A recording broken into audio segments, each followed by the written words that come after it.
Hey, Noelina. Thank you for joining today in this chat all about LinkedIn. Yeah, I've really enjoyed watching how you operate on LinkedIn, and we've worked together in the past over at a content agency where we job shared. So it'd be really good to hear your tips today. And before we jump in, just for anyone tuning in, so a bit about Noelina. She used to work in the B2C space, and then during the pandemic moved into B2B, helping companies with their content strategy and content writing, and is now a content marketing manager at the company Constructor, and also does freelance consulting on the side to lots of B2B brands. So very excited to have Noelina with us today, sharing her LinkedIn wisdom. Do you want to introduce yourself before we kick off the conversation as well? Yeah, I'm Noelina Rissman. Thanks so much for having me. I have quite a bit to share about LinkedIn, so super happy to be here to be able to share it with Content UK and everyone else. And I mean, you pretty much covered my introduction. I don't really have anything else to really say. Cool. Well, I'm excited to get going on our chat. So where should we start? Someone is new to LinkedIn and they haven't got much of a personal brand. What would you say is a good place to begin?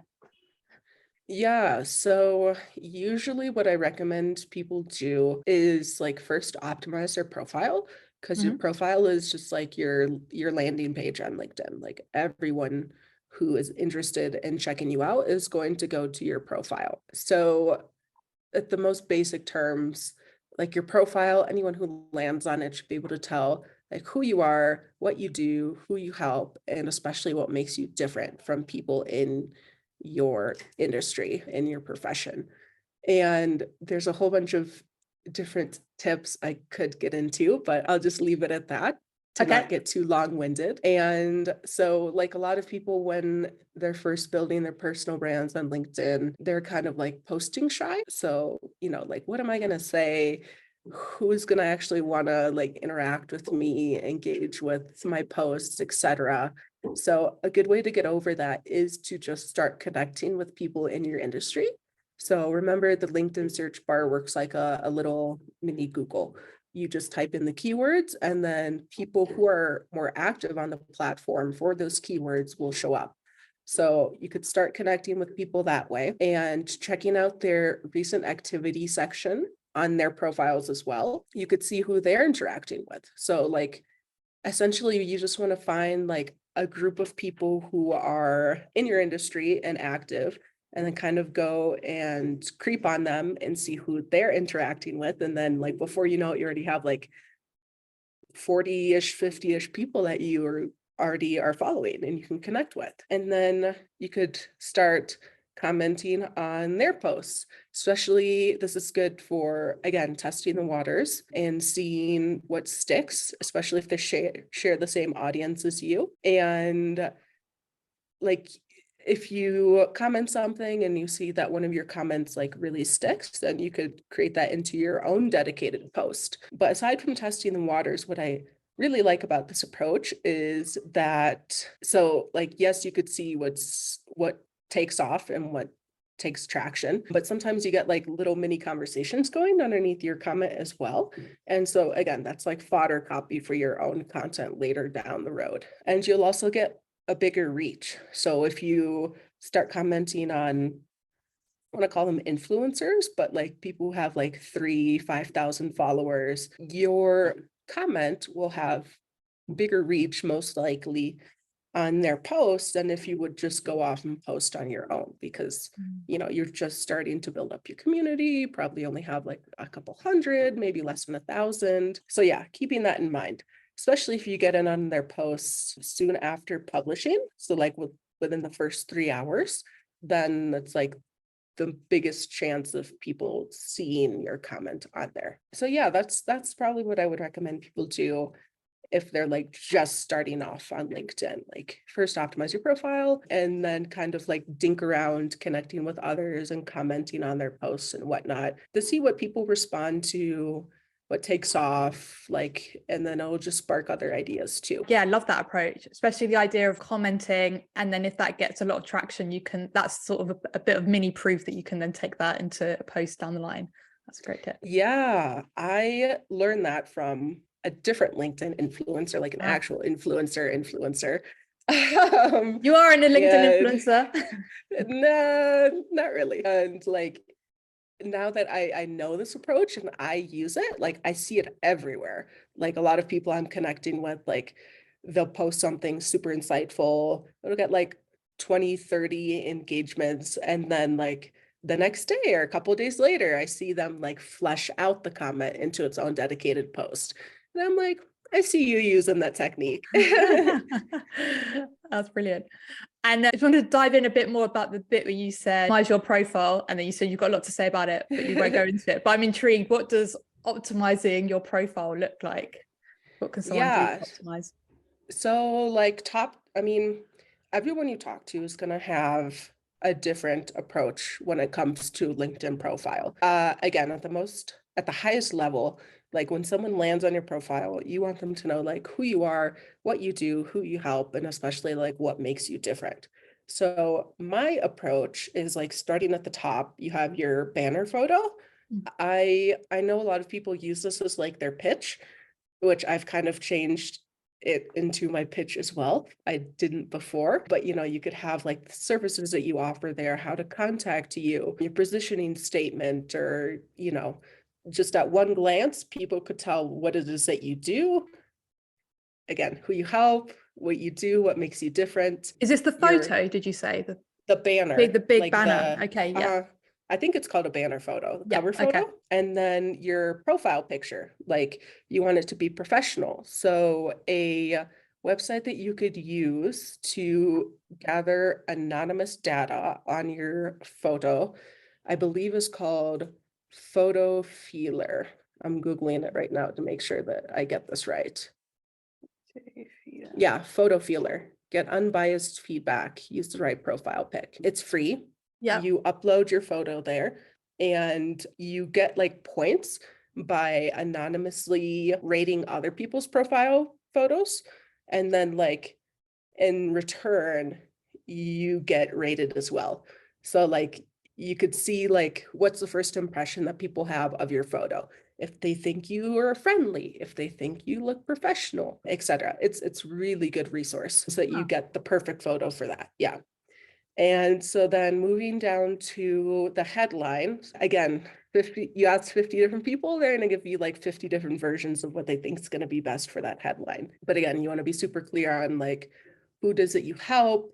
Perhaps positioning statement. For mine specifically, I have in there my content writing playbook, that I'm the creator of the practical content writing playbook, and that I work at Constructor. I do content at Constructor, and then also that I'm still accepting select freelance projects in XYZ. Like toy around with it. Again, this is where scoping out others in your industry, seeing what sort of headlines I have, etc., can come in handy. Always when you see something that, again, this is anything, not only with LinkedIn headlines, but when you see something that makes you stop and think, like that makes you stop, grabs your attention, like reverse engineer it. Like, what is it about this that drew me in? And then by getting that answer, you can then reformulate it for your own use. I do this with like everything in life, but this is like especially helpful for that headline in LinkedIn. So then moving down the profile, you have, your featured section and your about section, then all your job experience. So featured section, again, ask 50 people, you're gonna get 50 different answers. Mine specifically, I have the link for my playbook there. Once I do get my newsletter up and going, I'll put the link there as well. I at the end of this call, I'll give your community members some names for like people that they could follow who are like actual like LinkedIn gurus, and they give like really good advice on like how to optimize profile. One of them is Justin Welsh, and this is something that I got from him on the featured section. You create like a bigger image so that it takes up that whole featured section. I forget the size of it. Like if you right click on the image and save it, then you could see like the exact dimensions. And that way, so that like when it's on mobile, it like takes up that whole section and it's like one big block. And it's kind of like, it draws people's attention more than the standard whatever size that they give you. Whatever it is that you want to showcase in the featured section, your choice. About section, like, I mean, you could hire people to write your about section. Like, so many people are like, it's the most important part of your profile. Again, reverse engineer those who have really good about sections. Like, mine personally isn't the greatest. I need to edit it, but I haven't. Again, most basic, who you are, what you do, who you help, what makes you special. The hook is super important as well. And then, you know, going down into your different job experiences as well. And then I think at the end is like recommendations, your skills. Something that I do want to note about skills is that the first 3 skills hold the most weight for LinkedIn search. So you could add like a whole bunch of skills and then people endorse you for them. But it's the first 3 that appear, I think. And then you have to press like a plus button to see the rest of them. Yeah. Those first 3, like when people search for, I don't know, if for yours, Christina, you have like content marketing or content strategy and digital marketing, I don't know, just making it up. Those 3 will hold the most weight when people go to search for those keywords on LinkedIn. So make sure that those first 3 are like what you want to be found or what you want to be found for. And gone.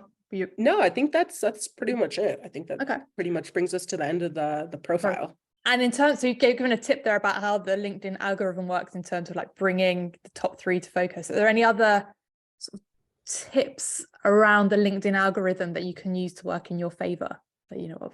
Yeah, so keywords in general, whatever keywords you want to be found for, from my understanding, again, I'm not a LinkedIn like guru, like following all of the latest updates and whatnot, but from my understanding, the most important is to have them in your headline.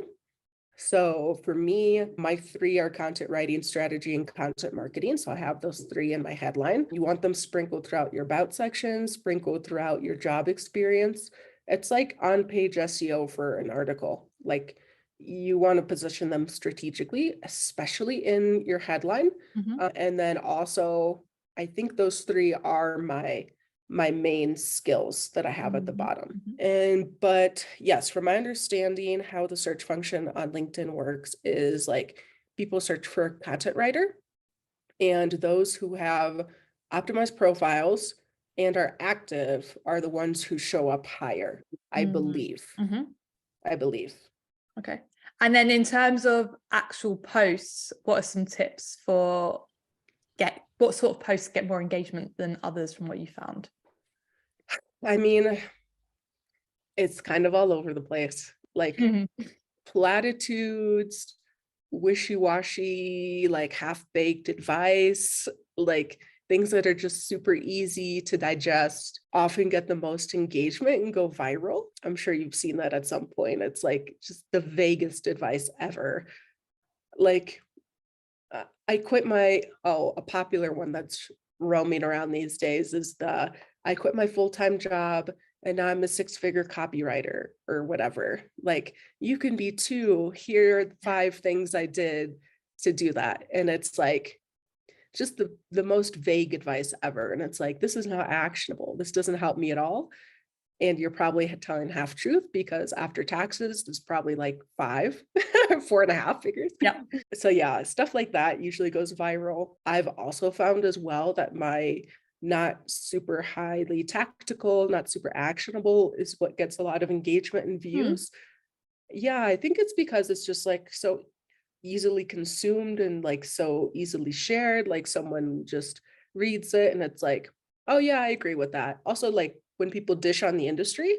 So I do a lot of posting on content writing specifically, and you'll see so many content writers like complaining about clients that pay 1 penny a word, or clients that ghost them and never pay invoices, and etc. So those get a lot of engagement. The posts that I've created that do not get a lot of engagement, but do get a lot of leads, or do get a lot of people like writing to me, like DMing me and saying, hey, wow, I really liked that, are posts where I do go into more detail about like the writing process, for example, or like researching, or just something that's like more technical, but it takes a bit more brain power to like actually read through it and like process it. But those, like, as far as my business goes, my freelancing business goes, have more impact than just the, everyone hates a client who pays or who wants a rock star and will only pay 2 cents a word sort of thing. Yeah. So last thing I'll say on that is, I guess it just really depends on your audience. Again, this is where a little bit of investigative work when you're just starting off will help. You can see what those in your industry are publishing that's gaining traction. And again, like reverse engineer that for your own purposes. Like, how could you capture the same attention from the same audience? Yeah, great tips, and a good distinction between posts that might not get as much engagement, but they do get those leads or your actual target audience. Yeah. Speaking with. Yeah. By the way, Sophia and Herman, if you have any questions, do chuck them into the chat and or jump on video to ask. Oh, hey. Hi, Noelina. How are you? Hello. Doing pretty well. How are you? Yeah, good, thanks. Who else? You mentioned like Justin. Is there anyone else that you look to? Oh, yeah. So there is a list that I've put together. I did not include, let me actually pop it into the chat right now. I have it separated between agency owners, content marketers, and I have included 2 like LinkedIn like gurus, like LinkedIn influencers who would actually be good to follow for more tips specifically about like the algorithm, how the platform works, etc. There are much more than this list, obviously, but yeah, I think, and these are also asterisk. I can't speak this word. These aren't like your typical like LinkedIn influencers.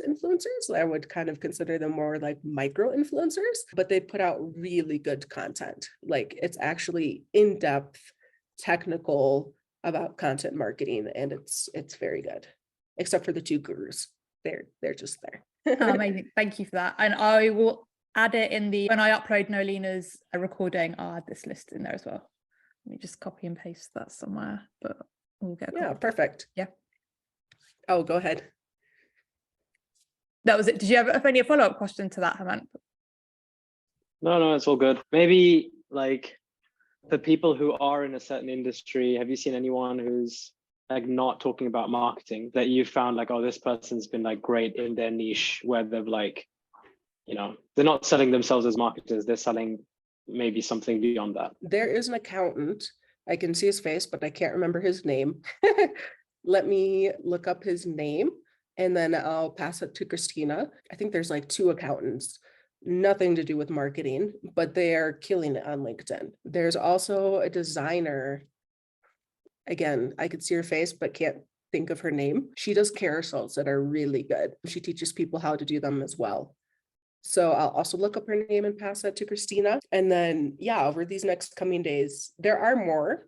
I just can't think of them at the moment. So over the rest of this week, like as I'm going through LinkedIn, if I see someone and I think, oh yeah, of course them, how could I forget about them? I'll pass their name to Christina as well. Thank you. Yeah. Thank you. Yeah, of course. But yeah, the majority of people that I do follow me are content marketers, content writers, strategists, agency owners, head of content in the marketing atmosphere. So yeah, I don't have, that list won't be like huge.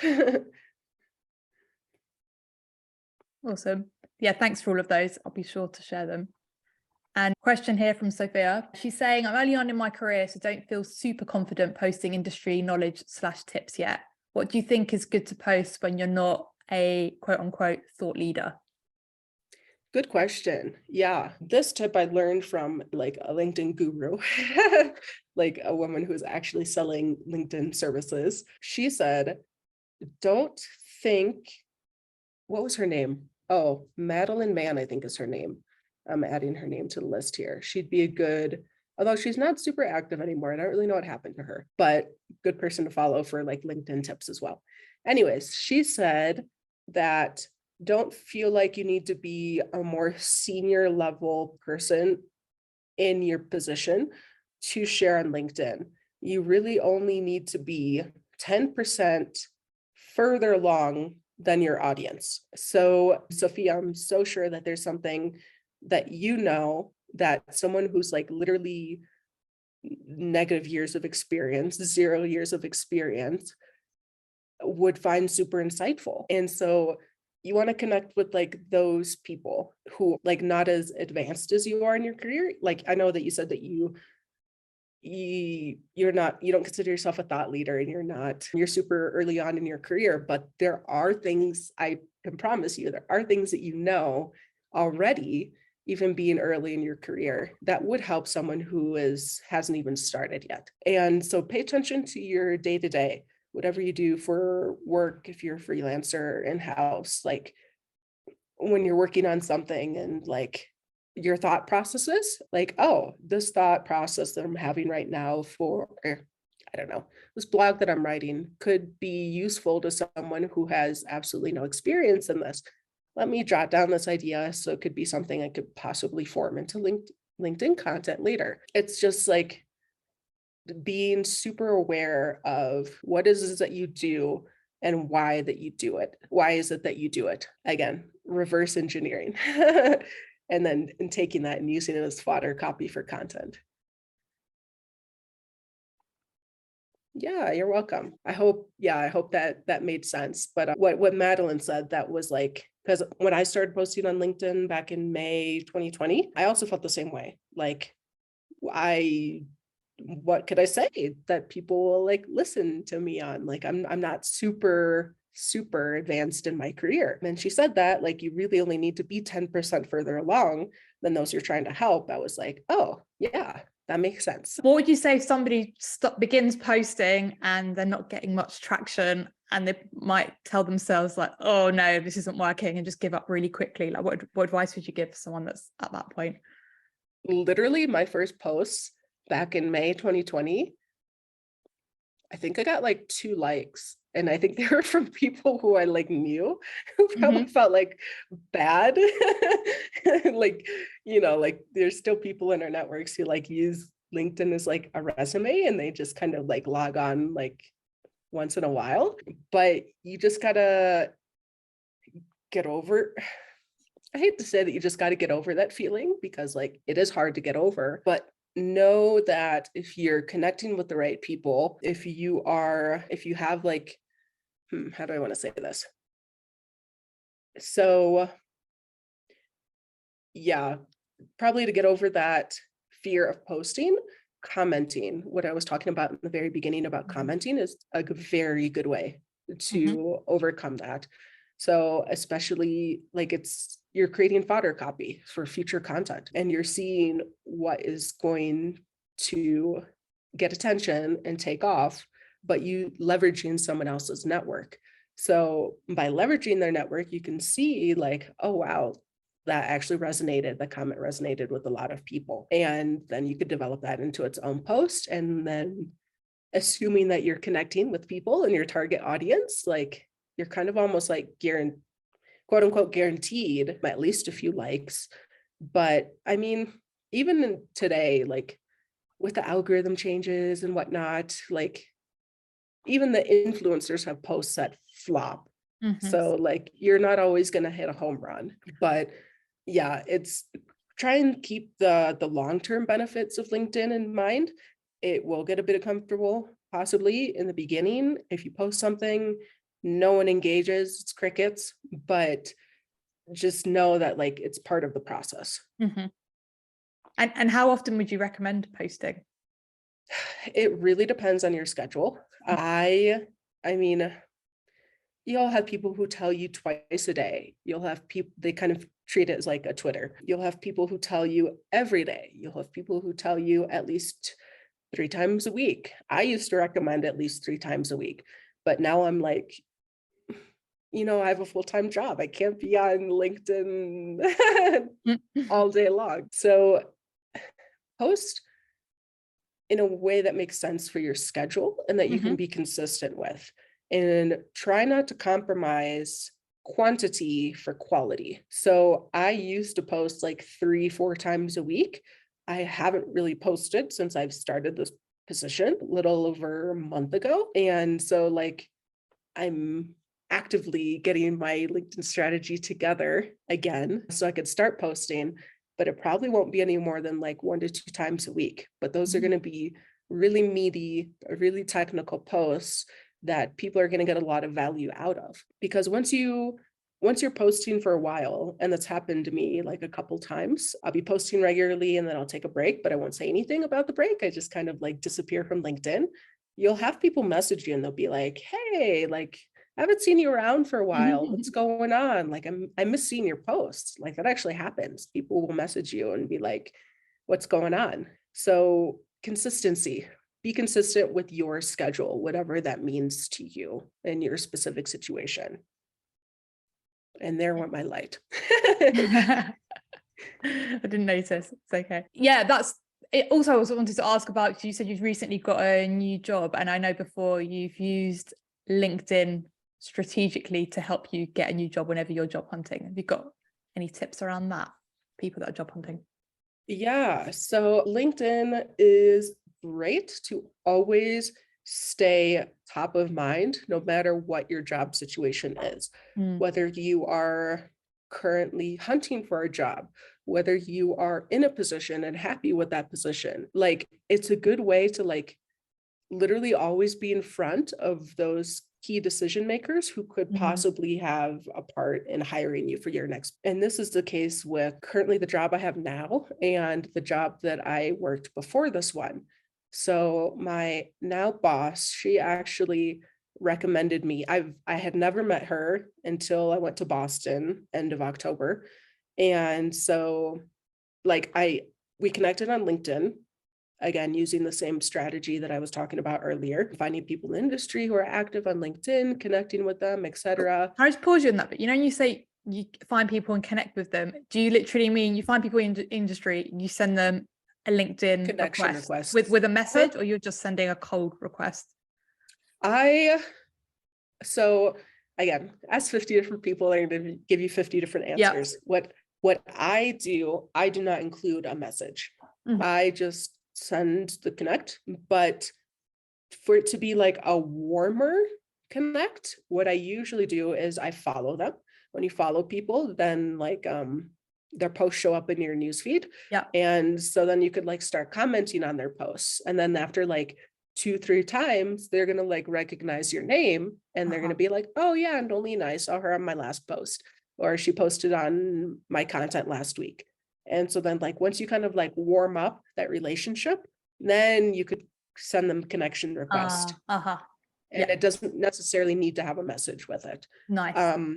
So that's an easy way to get like, you know, a warm introduction and then not need to awkwardly be like, I'm sure you get like a million connection requests. I noticed that you're also a content marketer. I would love to learn and grow together. How many of those? They're the worst ones. You're right. So this is a way to not have to awkwardly type something like that and still have it be like a warmer connection. So yeah, again, use the search function on LinkedIn. Those who are active for that keyword that you search for, follow them if you want, or if you don't want to do that, if you don't want to be commenting on their posts beforehand, just want to connect with them like from the get-go, like check out their recent activity to see if they're people who are like, if they're actually like active on the platform and interacting with people. Because I mean, LinkedIn's been used for personal branding, really taken off, I think like end of 2019-ish, possibly 2018, 2019. So people are used to seeing connection requests from those they don't know, but who are in their industry now. And like these days, it's more common just for them to, like, they don't know you, but they know that maybe your relationship could be leveraged into something bigger. So yeah, totally normal to just send a cold request. But yeah, so that's technically what I did with my now boss. This probably would have been back in 2020. Like we'd never met, just part of each other's professional network. She recommended me into my last position at an early stage startup. worked with them through this year, May, June, somewhere in there, then went back to freelancing. And then she reached out, I think it was like August. She reached out of this year, asking me if I'd be interested in interviewing for their content marketing manager position. So strictly LinkedIn, both of those positions. Oh, nice. Good, Mm-hmm. good slow seed growing into a role there. Mm. Question from Sophia there. How personal should personal branding be? Yeah, good question. As personal as you are comfortable with. So you'll see people who share pictures of their newborns. You'll see people who talk about their kids. You'll see people who talk about the death of their parents. Vulnerability will get a lot of engagement, but don't do it for the engagement, because I mean, at the end of the day, you're sharing personal life details with strangers. Like, let's be real, the majority of people we have on LinkedIn, we've never met in person, nor will we ever meet in person. So if you're okay with sharing pictures of your pet on LinkedIn, like, sure, yeah, like people love pets. But if you're like not comfortable, I don't know, if you have a big life event that happened to you and you're not comfortable with the idea of possibly thousands, if not millions of strangers finding out about it, then don't share it. Like, there are ways that you can be personal without being too intimate with your life, if that makes sense. Like, personally, I'll mention every now and then something about my partner, but it's like in passing on a comment somewhere. I don't make a dedicated post about him. I have made a dedicated post about Jojo. My parents hit American Bulldog mix, and like, you know, everyone loves Jojo. I love Jojo. But it's like, you know, I don't share posts about like my nephews, for example. Yeah. My nephews are a toddler and a baby. I don't post their pictures, or like, I'm not their mother either. So like, I'm not their parent. So it's not up to me to decide that. But yeah, it's like, you can kind of like pick and choose how personal you want to get in which areas, and like which areas no. Like, I'm super open about the fact that I travel a lot. I live in Peru currently. I'm in Cusco. So like that stuff I'm like open about. But when it comes to like my family and like my relationship, in passing, maybe I'll make a comment, but I'm not there like posting pictures of them, if that makes sense. And that is completely tied with my comfort level. So yeah, completely up to you. Yeah. Good advice there, and it's different for everybody. And it's interesting how very vulnerable posts tend to go quite viral, which can be a very tricky fine line to balance, because how much you want to risk for your own life engagement. Yeah, it is. But at the end of the day, again, remember, whatever you post has the possibility of being seen by millions of people worldwide. Exactly. Like, it's out there. Can't retrieve it once it's there. No. Yeah. Okay, I think we're wrapping up to the 45-minute mark, but are there any parting words of wisdom about LinkedIn that you want to share? No. Parting words of wisdom. So like, try not to think of LinkedIn as like this scary platform that's like, oh my gosh, what do I have to share? Like, there's so many people who are just like killing it on there. Like, me, what do I have for others? Like, your participation on the platform is just as important as the next person's. The best way to get started is to just get started. Like, we're all going to have these awkward posts that don't get any engagement. You're going to have like, there's going to be trolls. Like, there's always trolls. I've gotten trolled. I'm scared of trolls. That's what really scares me. That's a good question, actually. The fear of trolls. Like, how'd you get over that? So anything that someone says to you, this is like on or off LinkedIn, like this is just life in general. Anything that someone says to you that's mean, that hurts you, is something that you personally need to work through. If they say something to you and it's just mean and you're like, what? Like, that's like them projecting whatever's going on in their life to you. So like trolls will be trolls. Like they're just trolling the internet, like trying to press people's buttons. Like if you're going to be online, it's just an inevitable part of being online. So don't take anything personally. And if it does hit you, it does strike a chord, again, step back and think like, wow, what is it about that comment that hurt me? Maybe this is something that I personally need to work through. And oh, here's another influencer for y'all, Shay Rowbottom. She's really good at, I don't even know how to, she's like, yes, a LinkedIn guru, has like her LinkedIn video bootcamp thing going on, but she's also like kind of spiritual as well, I think I would say. And she posts like videos sometimes about like the trolls that she gets. And this is also something that she shared. Like if someone trolls you, says a mean, nasty comment, and it's kind of true, like think about it. Like, what is it about that hurt you? What is it about that comment? But otherwise, it's just like them projecting whatever it is that they have going on in their life. And, you know, you just send them grace, you send them compassion, you know, mentally. You don't have to physically tell them anything, and you just go on about your day. And like, if it's a comment on a post of yours that's doing really well and a lot of people see it, especially if it's an unwarranted comment, like a lot of people are going to side with you and they're going to be like, hey, you had no need to say that. Like, what's going on? Get off LinkedIn if you're going to come at people with that hate. So yeah, I've gotten trolled a couple of times, not too frequent. Probably if you're at the level you're getting trolls, it's probably a sign that you're getting a good level of engagement. Like that way as well. That's what I like to think. Yeah. But yeah, like think of LinkedIn as like, it is what you make of it.